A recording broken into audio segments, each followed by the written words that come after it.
Welcome to SWTJC New Student Orientation. We are happy to have you and we can't wait to get to know you in person. We know because of national and international research that students who complete New Student Orientation are more successful and more likely to get on the right path and stay on that path all the way to graduation, like the folks you see on your screen here. If you haven't already, get out a pen or a pencil and a piece of paper to take notes. There is a quiz after this video. I'm serious, there is a quiz after this video. You need to score at least an 80 on it to complete your orientation requirement.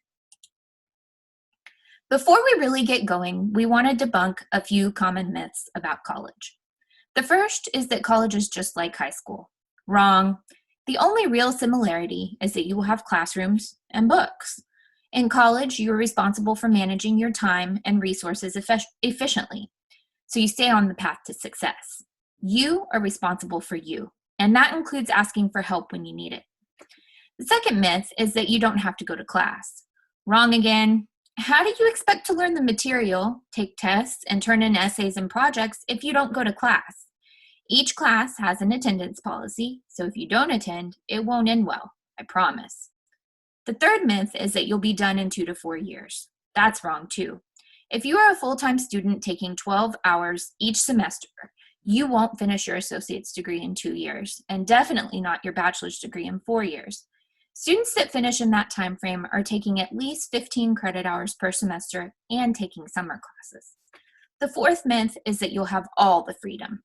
Sadly, this is wrong as well, and freedom isn't all it's cracked up to be anyway. In college, you are free to make your own choices, both good and bad, and either reap or suffer the consequences of those choices. For example, if you choose to not go to class, you probably won't pass, and there are other consequences that we'll discuss later. Moral of the story, try to make smart choices and don't get caught up in the freedom myth. Now that we have debunked some myths, we can talk about what you can expect as a college student. First is critical thinking skills. I'm sure you've heard this term, critical thinking skills, before, but do you really know what it means? In college, you will be asked to use these skills all the time, so it's important that you know what they are. Critical thinking skills include the ability to understand and make links between ideas, determine importance and relevance of arguments and ideas, recognize and build arguments, identify inconsistencies and errors in reasoning, and approach problems in a consistent and systematic way.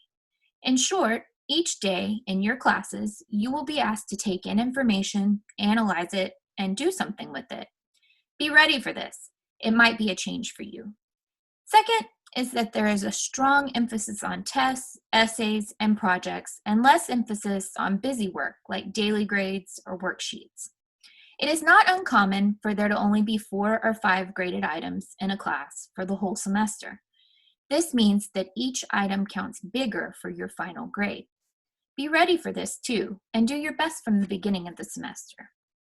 Third is personal responsibility.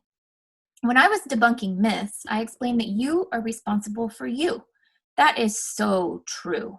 You are responsible for getting yourself to class, getting your assignments done, reading and studying, and for asking for help when you need it.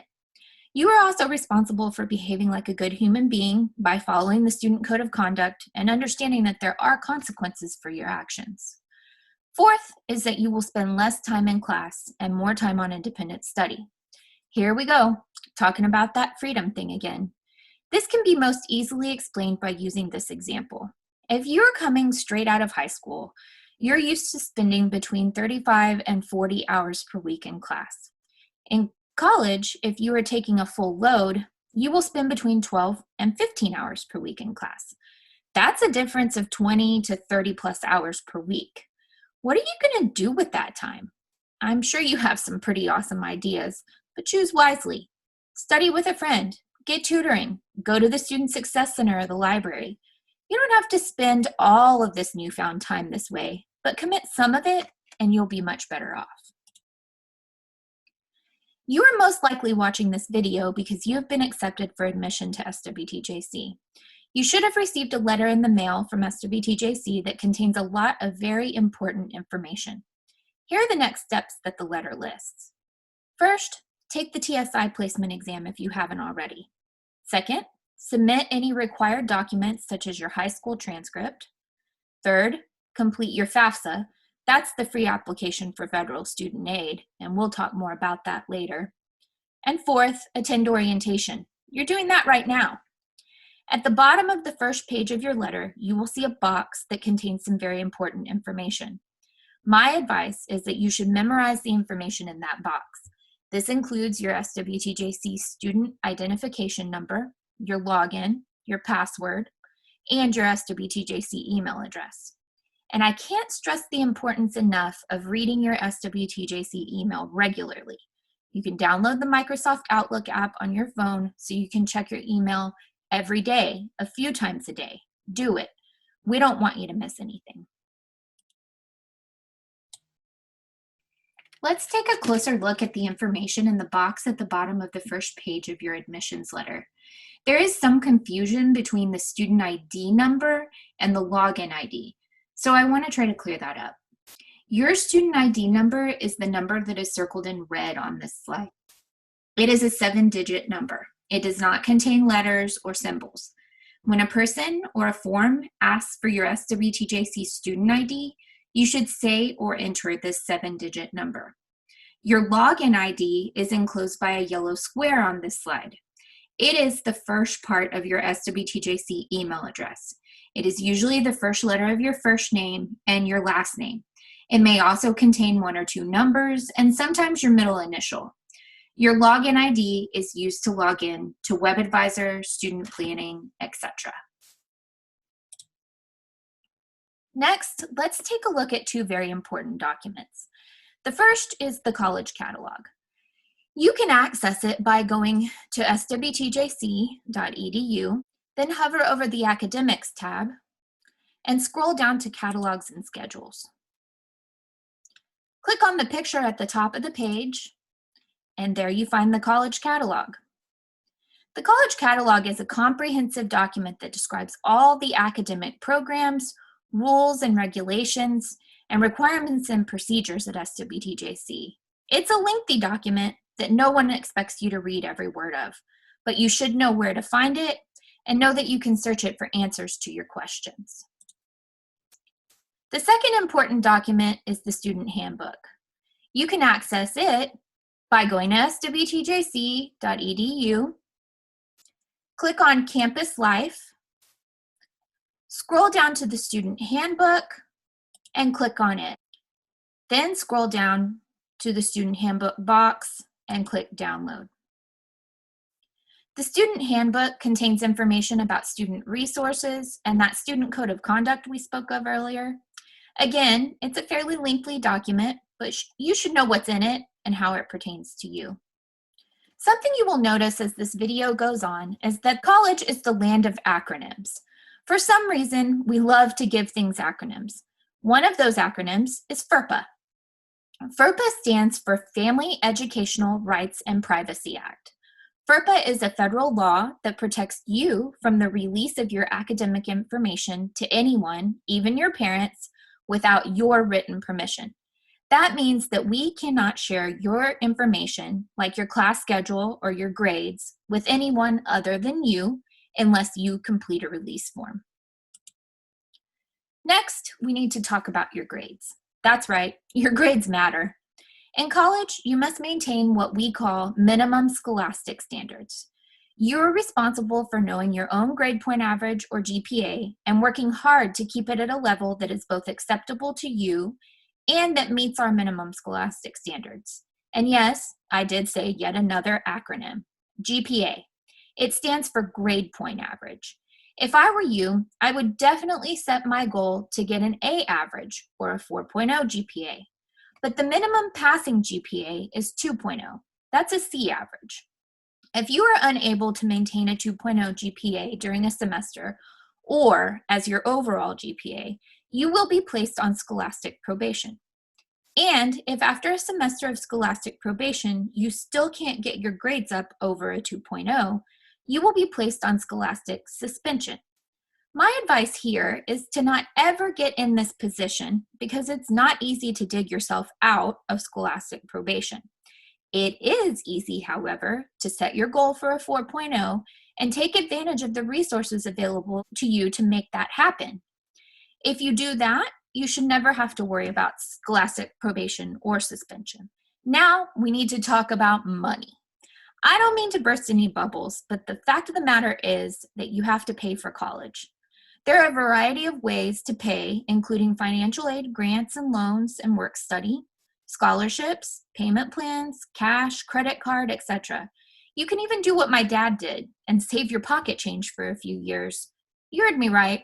I paid for a portion of my first semester in college with change my dad saved for several years. Now, don't go dumping a bunch of change on the business office desk, but you can save your change, take it to the bank to deposit it, or get paper money, and then pay your tuition. Another important thing about money is that if you are a financial aid recipient, you will receive a letter in the mail from Bank Mobile. Bank Mobile is our partner for delivering any refund you may have coming your way. The letter that you will receive in the mail is bright green and very hard to miss. But if you don't check your own mail, please, please, please tell whoever does check your mail to not throw away the green envelope. When you get the green envelope, open it, read it, and follow the directions so you can get your refund. Hang with me. We have a lot to discuss about money. The next important item is your financial aid award letter. Remember when I told you that it is important to check your SWTJC email regularly? Well, this is one of the reasons it's important to check it. Your financial aid award letter will come to your SWTJC email only. It will not come to your Gmail, your Yahoo, your iCloud, or any other email besides your SWTJC email. Once again, it is very important to check your SWTJC email regularly. Download the app. It's worth it. Another item to note about money is that when tax season begins, you will need to get in your web advisor, which we'll talk about later, and download your IRS 1098-T form. Believe me, you want to download it. It's a good thing. The most important thing that I can tell you when it comes to your tuition and fees is that you should, you guessed it, check your email and get things done early. Don't try to do things at the last minute. You'll regret it. Earlier, I said that you can pay for your classes with financial aid grants and loans. The only way to get those grants and loans is to fill out the FAFSA. Yep, another acronym. This one stands for Free Application for Federal Student Aid. If you haven't already completed your FAFSA, you should as soon as possible. You can get to it by going to www.fafsa.gov. The SWTJC school code is 003614. Now, you'll remember that we already talked about minimum scholastic standards. But if you're a financial aid recipient, you have some additional guidelines if you want to continue to get financial aid. These guidelines are called Satisfactory Academic Progress, or SAP. SAP has two main criteria. First, students must maintain a 2.0 cumulative GPA on all hours attempted at SWTJC. So, you must keep your grades above that C average we talked about earlier. Second, students must complete 67% of all hours attempted at SWTJC. This one is a little confusing, but basically it means that you should complete the classes that you sign up for. For example, if you sign up for 12 credit hours in any one semester, you cannot drop more than one class. Dropping classes is not a good practice anyway. I'll tell you more about that shortly. The third SAP requirement is that you must complete your program of study within a reasonable time frame. The maximum time frame is 150% of the published length of the academic program or certificate. So, if it's a 2-year program, you must complete it in 3 years, or if it's a 1-year program, you must complete it in a 1.5 years. Let's go back quickly to what I said about dropping classes. It's not a good practice. By that I mean that you shouldn't get in the habit of dropping classes because you don't feel like completing them. On the contrary, you should make sure that you're not signing up for more than you can handle.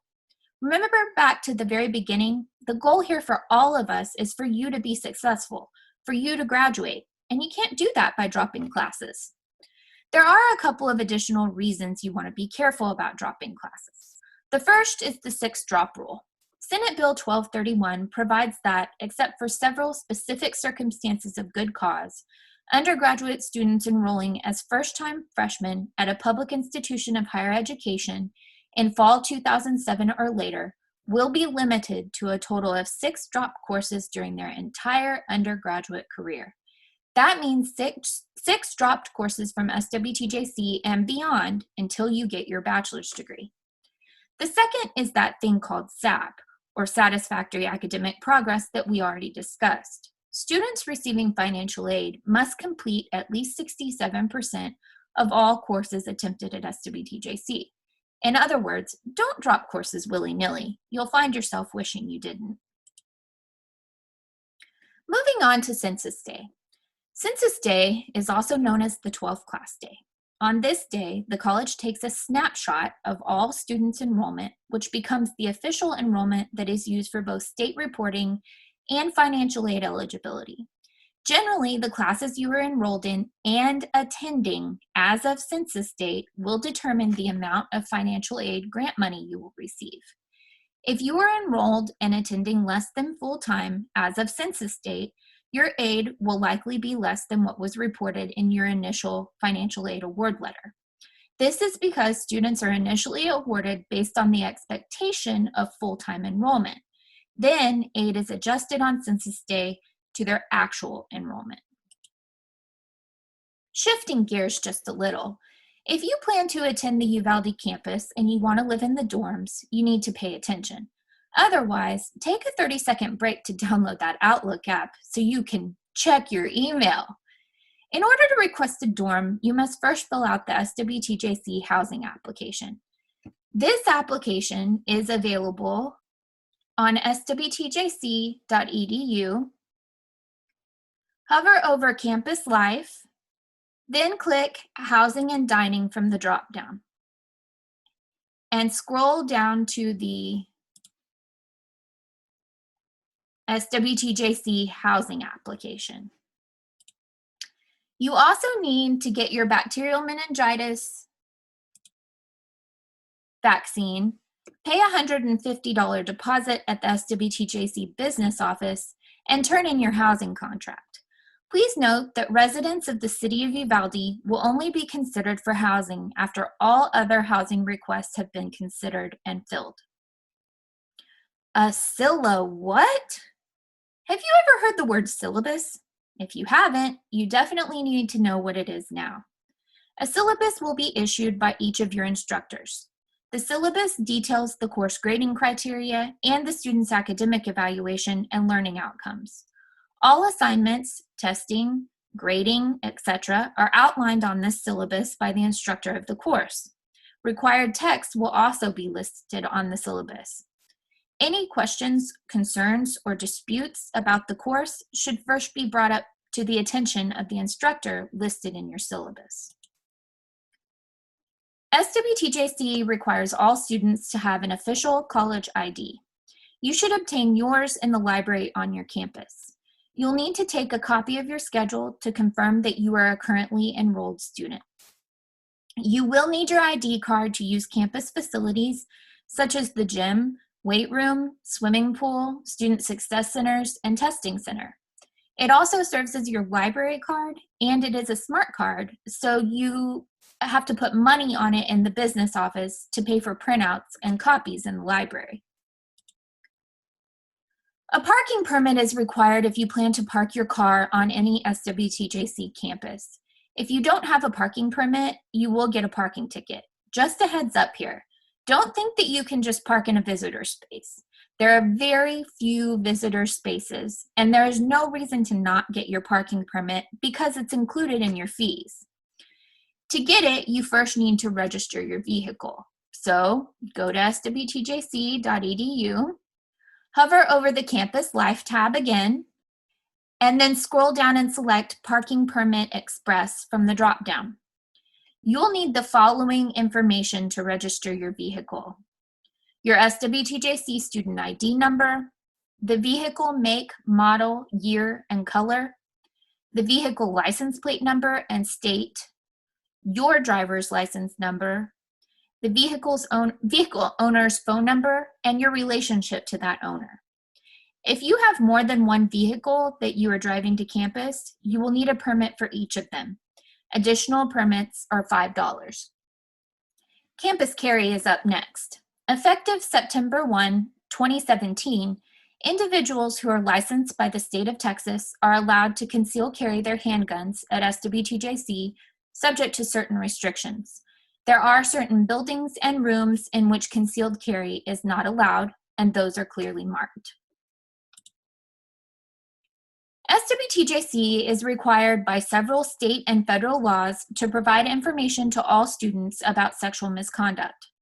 SWTJC's sexual misconduct policy includes offenses that include but are not limited to sexual harassment, non-consensual sexual contact or attempts to commit the same, non-consensual sexual intercourse or attempts to commit the same, and sexual exploitation. Additionally, SWTJC defines consent as clear, knowing, and voluntary. Consent is active, not passive. Silence in and of itself cannot be interpreted as consent. Consent can be given by words or actions as long as those words or actions create mutually understandable, clear permission regarding willingness to engage in and the conditions of sexual activity. The full policy can be found on swtjc.edu under campus safety. The following video drives home the point of consent. It's about 2.5 minutes long. Pay attention. You do have a quiz after this presentation. If you're still struggling with consent, just imagine instead of initiating sex, you're making them a cup of tea. You say, "Hey, would you like a cup of tea?"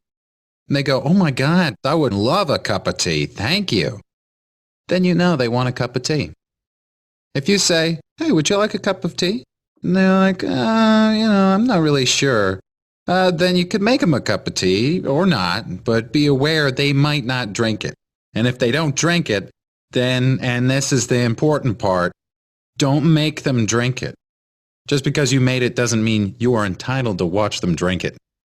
And if they say no thank you, then don't make them tea. At all. Just don't make them tea. Don't make them drink tea. Don't get annoyed at them for not wanting tea.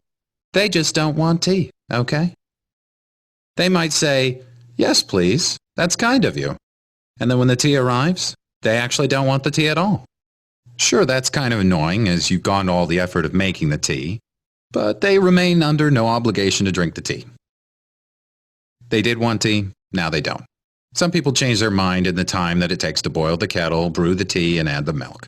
And it's okay for people to change their mind. And you are still not entitled to watch them drink it. And if they're unconscious, don't make them tea. Unconscious people don't want tea. And they can't answer the question, "Do you want tea?" because they're unconscious. Okay, maybe they were conscious when you asked them if they wanted tea. And they said yes. But in the time it took you to boil the kettle, brew the tea, and add the milk, they are now unconscious. You should just put the tea down. Make sure the unconscious person is safe. And this is the important part again. Don't make them drink the tea. They said yes then, sure, but unconscious people don't want tea. If someone said yes to tea, started drinking it, and then passed out before they'd finished it, don't keep on pouring it down their throat. Take the tea away. Make sure they're safe, because unconscious people don't want tea. Trust me on this. If someone said yes to tea around your house last Saturday, that doesn't mean they want you to make them tea all the time. They don't want you to come around to their place unexpectedly and make them tea and force them to drink it going, "But you wanted tea last week." Or to wake up to find you pouring tea down their throat going, "But you wanted tea last night."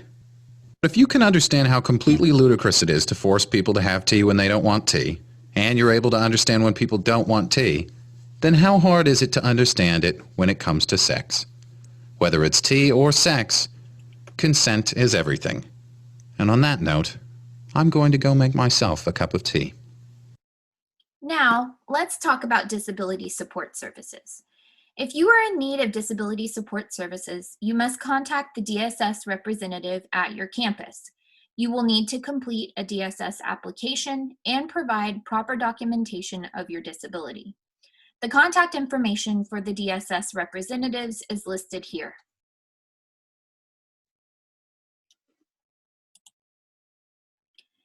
At this point, you may feel a little overwhelmed with information.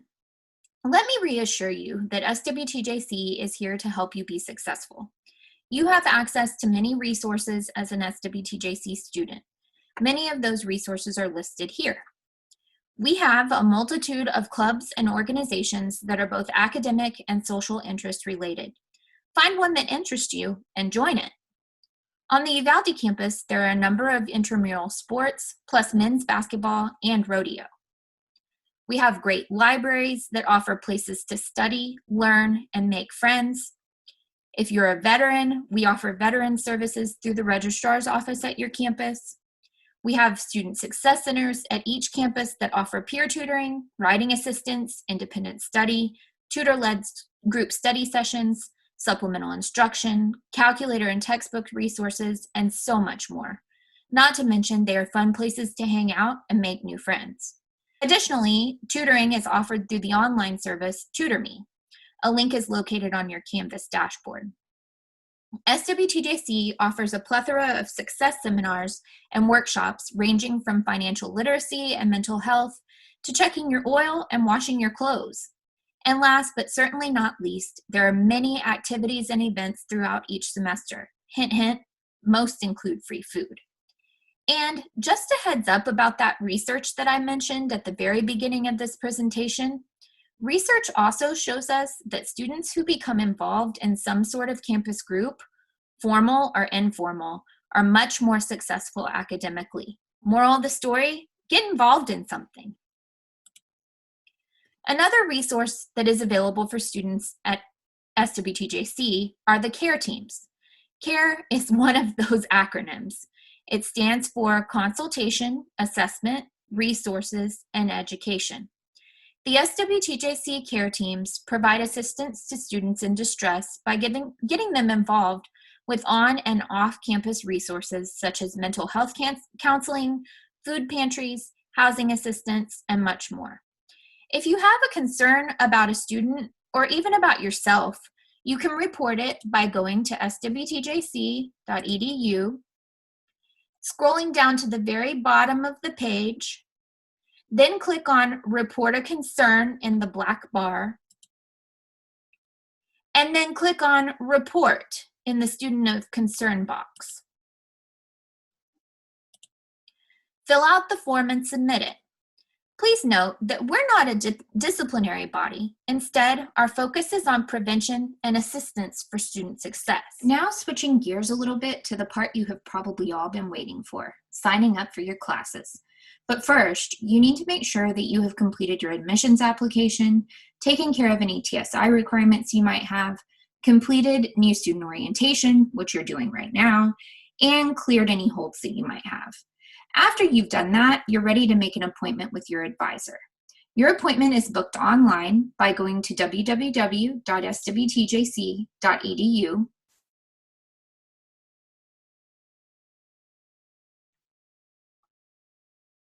Then hover over Login, scroll down to Advising Appointments from the drop-down menu, and then scroll down the page to your home campus and click on the clock that corresponds to the first letter of your last name. For example, my last name begins with F and my home campus is the Uvalde campus. So I would click on Lorena Lopez's clock. From here, you'll follow the steps to book your appointment online.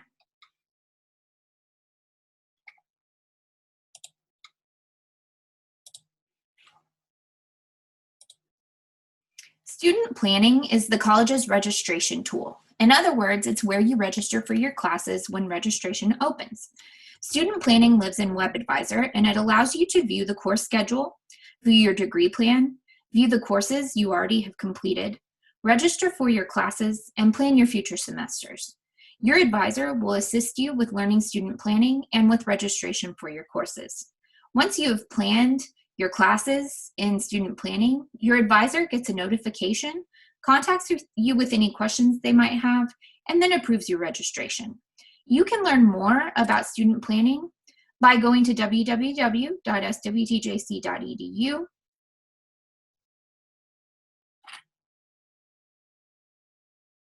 Then click on Campus Life, scroll down to Counseling and Advising, then click on Student Planning,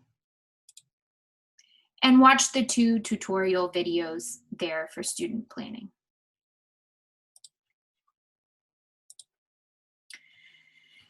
There are 5 types of courses offered at SWTJC. The first type of courses are standalone courses. These courses are face-to-face courses that occur on campus in a classroom with an instructor and your peers, where you get live instruction. These courses are identified with an A at the beginning of their class code in the course schedule and in student planning. The next type of courses are video conference courses. These courses are scheduled at set days and times, but they're not held on a campus. They're delivered via Zoom, Microsoft Teams, or Canvas conference. You will join your peers and instructor for live virtual instruction in these courses. These courses are identified with a B at the beginning of their class code in the course schedule and in student planning. The third type of courses are online courses. These courses are taught completely online via our learning management system, Canvas. You will complete this type of course on your own time, following the instructions and the deadlines provided by your instructor. These courses are identified with a C at the beginning of their class code. The next type of courses are hybrid courses. These courses are taught in 2 delivery modes.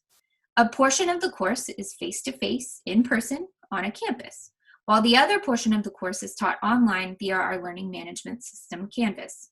You are responsible for attending class and for completing online activities outside of scheduled class time. These courses are identified with an H at the beginning of their class code in the course schedule and in student planning. The final type of courses are open resource courses. These courses provide free or very low-cost instructional materials for students. These courses might be online, standalone, or video conference. They are identified with an O at the beginning of their class code in the course schedule and in student planning. Finally, here is a quick rundown of 3 technological tools that you need to know about before starting your classes. I strongly suggest that you learn how to log into each of them before your classes begin. These can all be located by going to swtjc.edu, then hover over Login, and from the drop-down select the system that you need. You will use the login information from your acceptance letter. First, Web Advisor. Web Advisor contains your midterm and final grades for each semester, your class schedule, your financial aid award letter, billing info, and this is where student planning lives. Second is Canvas. Canvas is SWTJC's learning management system. This is the system that your instructors will use for information pertaining to each of your classes. This is where you get your syllabus, your assignments, your assignment grades, and any announcements from your instructors. You can also access your email and calendar from Canvas. Third is Office 365. Office 365 provides you free access to both your SWTJC email and several other Microsoft Office programs, including Teams, OneDrive, Word, Excel, and PowerPoint. You can either work in these products online, or you are allowed to download them to 5 different devices for free. That brings our time together to an end, but you're not quite finished. In order to complete your orientation requirements, you must complete the orientation quiz with a score of at least 80. The quiz is linked under this video. Again, you've not completed your orientation requirements until you have completed the quiz. Thanks for your time, and see you on campus.